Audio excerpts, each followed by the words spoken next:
नमस्कार दोस्तों, स्वागत है आपका आज के मुख्य समाचार में, जिसमें सबसे पहली और बड़ी खबर में आपको बताएंगे कि होली के बाद तेजस्वी यादव बनेंगे मुख्यमंत्री। आरजेडी नेता के दावे से बढ़ी हलचल। दूसरी खबर में जिक्र होगा कि लालू यादव पूर्णिया में महागठबंधन की रैली को करेंगे संबोधित। जगदानंद सिंह बोले 2024 में जनता सिखाएगी सबक। तीसरी खबर में आपको बताएंगे कि अमेठी से चुनाव लड़ने के लिए राहुल गांधी ने तेज की तैयारियां, कांग्रेस ने बनाया बड़ा प्लान। चौथी खबर में आपको बताएंगे कि अखिलेश यादव ने मंदिर को लेकर योगी सरकार पर कसा तंज। और पांचवी खबर में जिक्र होगा कि विपक्षी एकजुटता के लिए राहुल गांधी का ओपन ऑफर, बोले हमें लोगों को देना होगा विकल्प। दोस्तों, हर एक खबर की डिटेल आपको बताएंगे, लेकिन उससे पहले अगर आपको भी ऐसा लगता है कि 2024 में बदल रही है सरकार, तो वीडियो को लाइक, चैनल को सब्सक्राइब और बेल आइकन दबाकर कमेंट में लिखिए जय हिंद। करते हैं सबसे पहली और बड़ी खबर की तरफ। होली के बाद तेजस्वी यादव बनेंगे सीएम। आरजेडी नेता के दावे से बढ़ गई हलचल। जी हां दोस्तों, बिहार की सियासत आने वाले समय में किस करवट बैठेगी, ये देखने लायक होगा।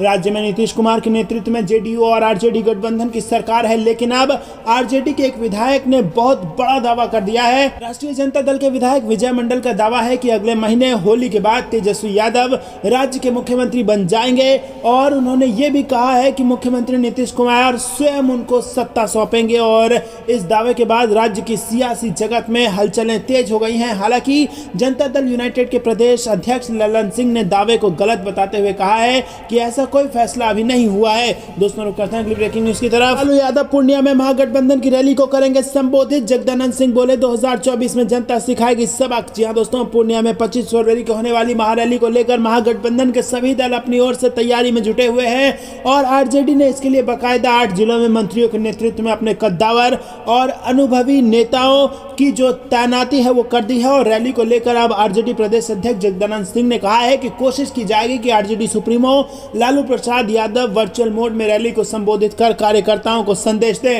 रुक करते हैं ब्रेकिंग न्यूज की तरफ। होली से चुनाव लड़ने के लिए राहुल गांधी ने तेज कर दी तैयारियां, कांग्रेस ने बनाया बड़ा प्लान। जी दोस्तों, कांग्रेस के पूर्व अध्यक्ष और वायनाड से लोकसभा सांसद राहुल गांधी को उत्तर प्रदेश से ऑल इंडिया कांग्रेस कमेटी यानी एआईसीसी का सदस्य चुना गया है। और बता दें कि कांग्रेस के रायपुर में होने वाले 85वें अधिवेशन में यूपी से राहुल गांधी सहित 170 नेता शामिल होंगे, और इसकी लिस्ट जारी कर दी गई है। और इस लिस्ट में प्रदेश के सभी बड़े नेताओं के नाम शामिल हैं, जिनमें सांसद राहुल गांधी, सोनिया गांधी, नसीमुद्दीन सिद्दीकी और प्रवक्ता अशोक सिंह के नाम शामिल हैं। दोस्तों, रुक करते हैं अगली ब्रेकिंग न्यूज की तरफ। अखिलेश यादव ने अब मंदिर को लेकर योगी सरकार पर कसा तंज। जी हां दोस्तों, आपको बता दें कि समाजवादी पार्टी के मुखिया और उत्तर प्रदेश के पूर्व मुख्यमंत्री अखिलेश यादव ने राज्य की भारतीय जनता पार्टी सरकार की बुलडोजर नीति पर सवाल उठाया, और उन्होंने कहा कि गरीबों पर बुलडोजर चलाने वाली और मीडिया को डराने वाली सरकार की इस कार्रवाई की तस्वीरें पूरी दुनिया के सामने आ रही हैं। ऐसे में कोई निवेशक इस राज्य में निवेश करने के लिए नहीं आएगा। अखिलेश यादव ने विधानसभा की बैठक में हिस्सा लेने के बाद पिछले दिनों लखनऊ में आयोजित वैश्विक निवेशक सम्मेलन को लेकर सरकार के वादों का जिक्र करते हुए कहा कि बीजेपी सपना दिखा रही है कि 40 लाख करोड़ रुपए का निवेश जमीन पर उतारा जाएगा।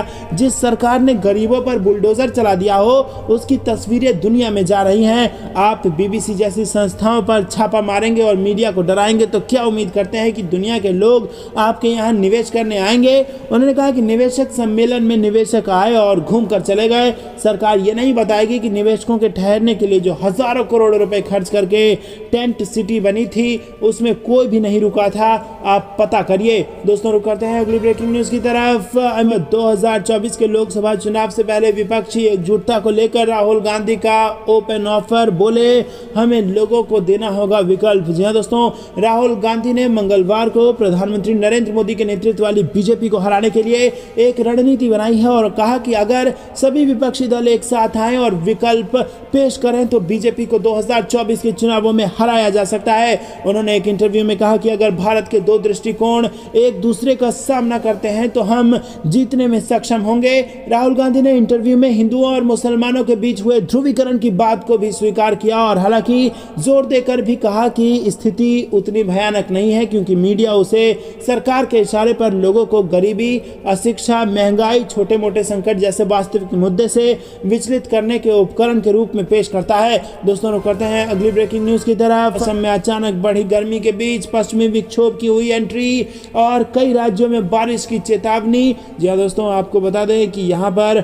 मौसम विभाग से अलर्ट आया है। उत्तर भारत में मौसम का पारा तेजी से बढ़ रहा है, और फरवरी में ही लोगों को तेज गर्मी का एहसास होने लगा है। कई लोगों का मानना है कि अब सर्दी पूरी तरह चली गई है, लेकिन ये सच नहीं है। असल में एक पश्चिमी विक्षोभ पश्चिमी हिमालय से होकर होकर गुजर रहा है, जबकि एक अन्य ताजा पश्चिमी विक्षोभ 26 फरवरी के आसपास पश्चिमी हिमालय की पहाड़ियों तक पहुंच सकता है और इन दोनों पश्चिमी विक्षोभों के आने से मौसम में अचानक गर्मी बढ़ गई है। दोस्तों रुक करते हैं अगली ब्रेकिंग न्यूज की तरफ। सचिन पायलट का दावा, कहा मेघालय में अगली सरकार कांग्रेस की ही बनेगी। जी हां दोस्तों, कांग्रेस विधायक सचिन पायलट ने मंगलवार को बीजेपी पर निशाना साधते हुए बड़ा दावा किया और शिलांग पहुंचे सचिन पायलट ने कहा कि हमारे पास भारतीय जनता पार्टी की बराबरी करने के लिए संसाधन नहीं हो सकते हैं, लेकिन हमारे पास लोगों की इच्छा, समर्थन और मतदाताओं का आशीर्वाद है। कांग्रेस विधायक ने कहा कि मुझे लगता है कि हम बहुत अच्छा करेंगे और अगली सरकार जो बनेगी वो कांग्रेस की बनेगी। दोस्तों रुक करते हैं अगली ब्रेकिंग न्यूज की तरफ, जिसमें आपको बता दें कि प्रियंका गांधी ने लगाया बड़ा आरोप, कहा कांग्रेस अधिवेशन में अड़ंगा और अडानी मामले से ध्यान भटकाने के लिए हो रही है छापेमारी। जी हां दोस्तों, कांग्रेस महासचिव प्रियंका गांधी ने केंद्र सरकार पर गंभीर आरोप लगाए और कहा कि कांग्रेस के अधिवेशन को बाधित करने और अडानी मामले से ध्यान भटकाने के लिए छत्तीसगढ़ में छापेमारी की जा रही है। उन्होंने ट्विटर पर कहा कि प्रधानमंत्री जी के मित्र गौतम अडानी पर शेल कंपनियों के जरिए घपला व अन्य कई गंभीर आरोप लगे, लेकिन क्या आपको कोई भी एजेंसी इसकी जांच करते दिखी? प्रियंका गांधी ने ट्वीट में आगे लिखा कि कांग्रेस अधिवेशन में अड़ंगा डालने व मोदी जी और उनके मित्र के बीच की संगठन पर उठ रही आवाजों पर एजेंसियां लगा दी गई हैं। उन्होंने आगे लिखा कि कांग्रेस निडर होकर देश के मुद्दों पर आवाज उठाती रहेगी। कांग्रेस अधिवेशन में हम महंगाई, बेरोजगारी और भ्रष्टाचार के खिलाफ बुलंद आवाज उठाने का संकल्प लेंगे। प्रियंका गांधी ने अगले ट्वीट में लिखा कि कठपुतली एजेंसियों का डर दिखाकर आप देश की आवाज को दबा नहीं सकते।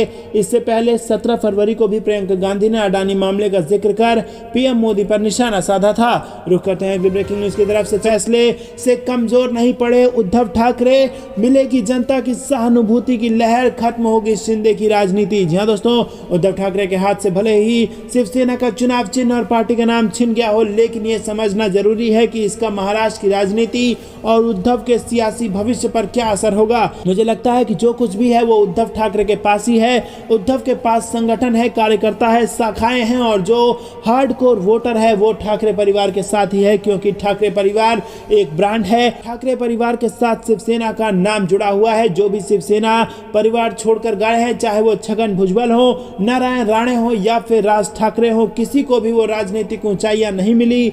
आपके पास राजनीतिक रूप से बहुमत है, लेकिन जब जनता की अदालत में आप जाओगे तो क्या होगा? दोस्तों आपको बता दें कि अंधेरी ईस्ट विधानसभा में जो उपचुनाव हुए, अगर एकनाथ शिंदे अपने आप को ओरिजिनल शिवसेना मानते हैं तो वो जरूर चुनाव लड़ते, क्योंकि शिवसेना के विधायक के निधन के कारण से ये सीट खाली हो गई थी। लेकिन एकनाथ शिंदे के पास न उम्मीदवार था, न संगठन था और न मतदाता। यही वजह है कि उन्होंने वो सीट बीजेपी को सरेंडर कर दी। लेकिन बीजेपी को यह पता लगा कि इतनी बड़ी सहानुभूति शिवसेना के साथ है तो वो भी बैकआउट कर गई। दोस्तों रुक करते हैं अगली ब्रेकिंग न्यूज की तरफ। कर्नाटक में विधानसभा चुनाव से पहले दल बदल का खेल, येदियुरप्पा के दो खास लिंगायत नेता भाजपा छोड़कर कांग्रेस में हुए शामिल। जी हां दोस्तों, कर्नाटक के विधानसभा चुनाव के 2-3 महीने पहले राज्य की सियासत गर्मा गई है। पाला बदल का खेल शुरू हो गया है।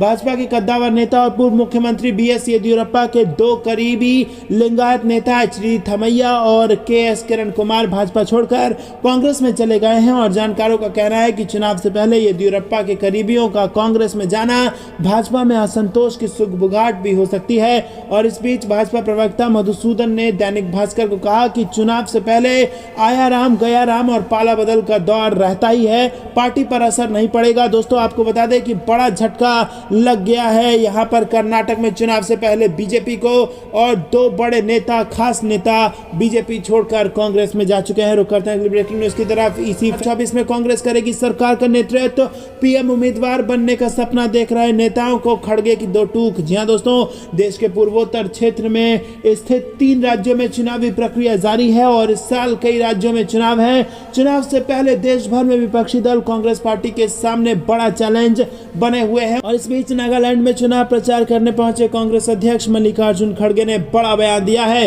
मल्लिकार्जुन खड़गे ने साल 2024 में होने वाले लोकसभा चुनाव को लेकर बोलते हुए कहा कि उनकी पार्टी अन्य दलों से बातचीत कर रही है और आने वाले लोकसभा चुनावों में गठबंधन का नेतृत्व कांग्रेस पार्टी द्वारा किया जाएगा।